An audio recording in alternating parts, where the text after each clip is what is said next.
candidatura. No es que yo vaya al jurado, llene mis requisitos, entregue una solicitud y soy candidato. La candidatura llega por el partido. Entonces el ciudadano que quiere hacer vida política tiene primero que entrar a un partido político, sea como invitado, sea como militante, sea como lo que fuere, pero entra al partido y el partido lo presenta. El partido político dice, estos son hoy en día mis 130 candidatos. Lo ideal sería que el partido diga, yo respondo por los 130. Yo se los estoy presentando al país. Si ustedes los eligen, yo como partido asumo mi responsabilidad. Si alguno de esos congresistas falla, ¿qué se hace con el partido? ¿Qué se hace? Nada. ¿Qué le pasa al partido político? Nada. ¿Qué es lo primero que se dice? La culpa la tiene el candidato. No, él llegó, él falló, él mintió en su declaración, él hizo esto. El partido no tiene nada que ver. Entonces, esos son temas también que debería buscarle una responsabilidad al partido político, para que ese partido político sepa que cuando presenta candidatos lo tiene que hacer correctamente. Esta es una primera reflexión que quisiera yo hacer al empezar esta intervención, porque creo que el trabajo de los partidos políticos es importante y necesario. En cuanto al tema del voto facultativo, yo acabo de escuchar a mi colega, amigo y compañero Javier Velázquez Quejé, y Javier Velázquez ha dicho que la posición histórica del APRA es el voto facultativo. Yo no sé si más histórico será la exposición de Javier Velázquez o la firma de Aya La Torre en la Constitución del 79 que quería el voto obligatorio. No sé cuál será la posición más histórica del APRA, la de Aya de La Torre o la que hoy día nos ha contado Javier Velázquez. Pero creo que la naturaleza de las cosas nos lleva a pensar que los constituyentes del 78 hicieron un estudio profundo de lo que es el voto obligatorio y el voto facultativo. Lograron determinar que para nuestra realidad, y para mí eso sigue vigente hasta el día de hoy, lo mejor era el voto obligatorio. Porque el voto facultativo, si bien es cierto, como un ideal, como un punto democrático, puede ser una lectura positiva, pero en la práctica a veces es difícil llevarlo a cabo, porque si no hubiera voto obligatorio en el Perú, no solo sería el tema del ausentismo, no solo sería el tema de la falta de legitimidad, sino que la propia población no se siente identificada con la clase política. Yo le aseguro con un ejemplo práctico, si un día de las elecciones, a su vez, hubiera un partido de fútbol importante, le aseguro que la población prefiere quedarse en su casa a ver el partido de fútbol antes que ir a votar. Eso es una realidad.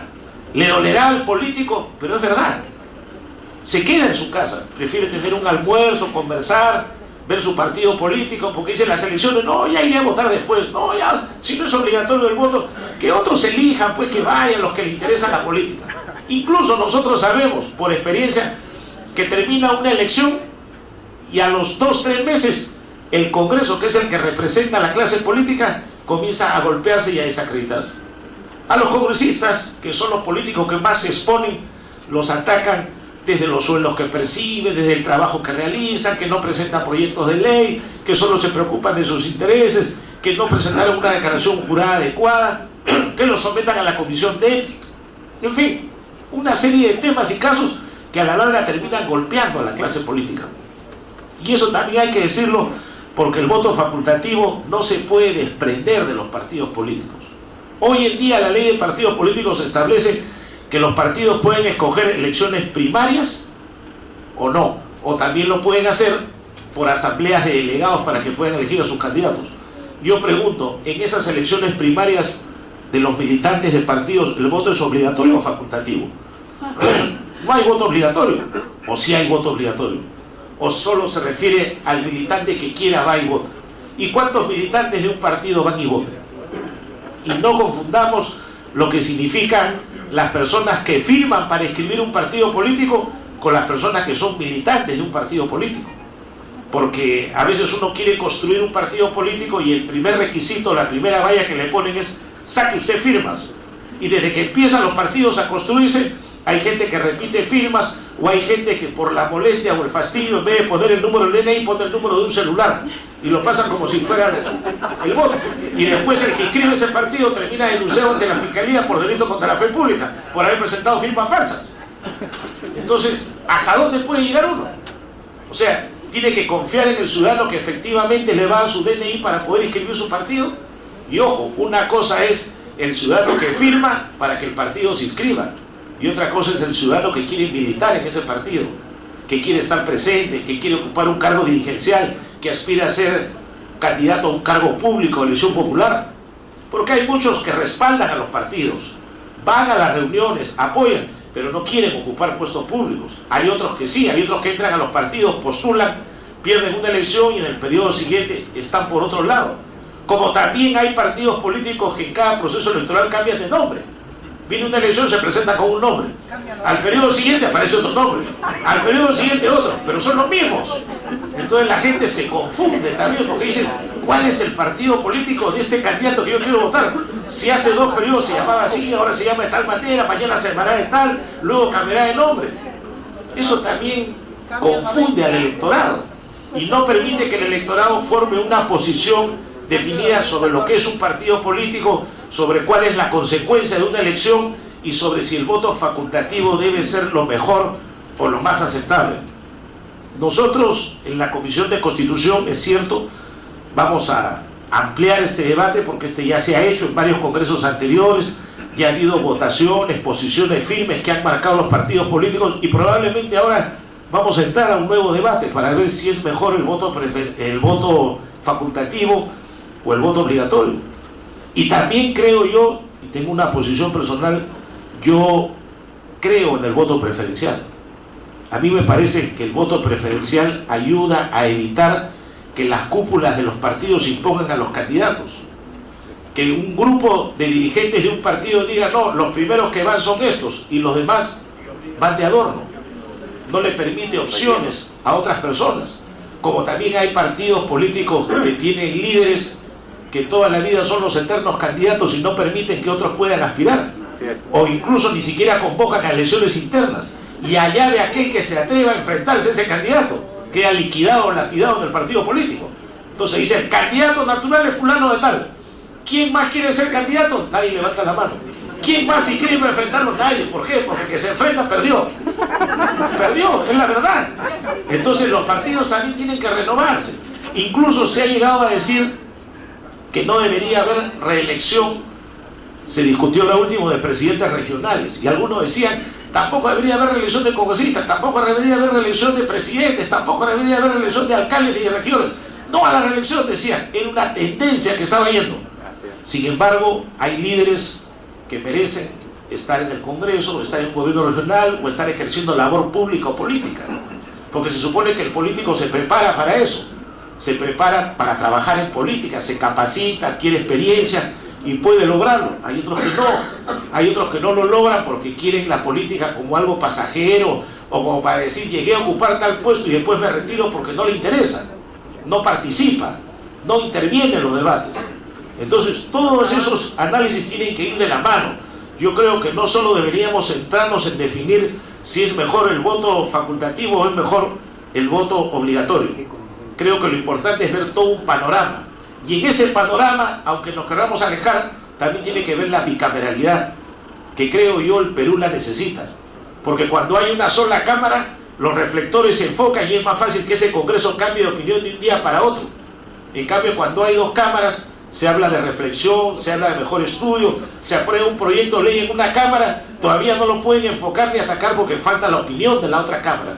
Pero hoy en día en el Congreso, donde incluso se dispensa de las segundas votaciones, donde no hay periodo de reflexión, por eso a veces salen leyes que al día siguiente son criticadas y tienen que salir congresistas a los medios de comunicación a decir, pido disculpas porque no había leído el proyecto de ley, o voté sin leer. Y se os ha visto en casos públicos, en ejemplos incluso en congresos anteriores, que salió una ley y cuando los medios ponían, usted votó por tal ley que está mal, sí, verdad, es que esa ley no se debatió, o entró de última hora y yo tuve que votar porque vi que en el tablero todo era verde y yo también voté verde. Entonces eso también llama a hacer reflexiones sobre la vida política. No quiero extenderme más porque sé que hay distinguidos políticos que tienen mucho que hablar, con mucho más experiencia, que han dirigido partidos, que han construido partidos, que han formado partidos, y estoy seguro que su experiencia será enriquecedora. En mi caso, y con esto termino, en mi juventud yo milité en el partido aprista. Nunca lo he negado, nunca he renegado de ello. A pesar de que algunos dicen que me han tomado fotos cargando a líderes, esas fotos no son ciertas. Pero lo han dicho por ahí, yo lo puedo comprobar, ¿no? Porque es parte de la vida política, uno va aprendiendo, sí, uno va aprendiendo, va viendo, pero era imposible pues que yo con mi contextura pueda cargar a una persona que mide casi 2 metros y pesa más de 150 kilos, ¿no? Es imposible. Pero sin embargo algunos dicen que sí lo cargo, pero es imposible que sea eso. Y después mi vida política la he hecho más, he llegado, mejor dicho, he entrado más a la vida política por mi labor profesional. Me dediqué a la defensa de los derechos humanos y eso me permitió llegar al Congreso. Fui invitado por algunas agrupaciones a participar, a las cuales les agradezco. En el año 2000 me robaron la elección, prueba de ello está en un informe de la OEA, y ya sabemos lo que pasó en ese Congreso del 2000, ya sabemos el dinero que corrió y lo que había, no es el tema de debate, pero creo que hay que fortalecer los partidos políticos, creo que hay que mantener el voto obligatorio para que la gente acuda, creo que hay que mantener un voto preferencial y creo que hay que apoyar y luchar por la bicameralidad. Muchas gracias.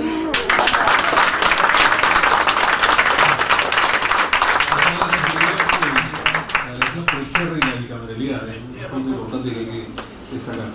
Es un honor también tener el día de hoy a Raúl Castro Españaro. Él, como todos ustedes saben, ha sido congresista de la República por el Partido Popular Cristiano, de hecho es presidente del Partido Popular Cristiano.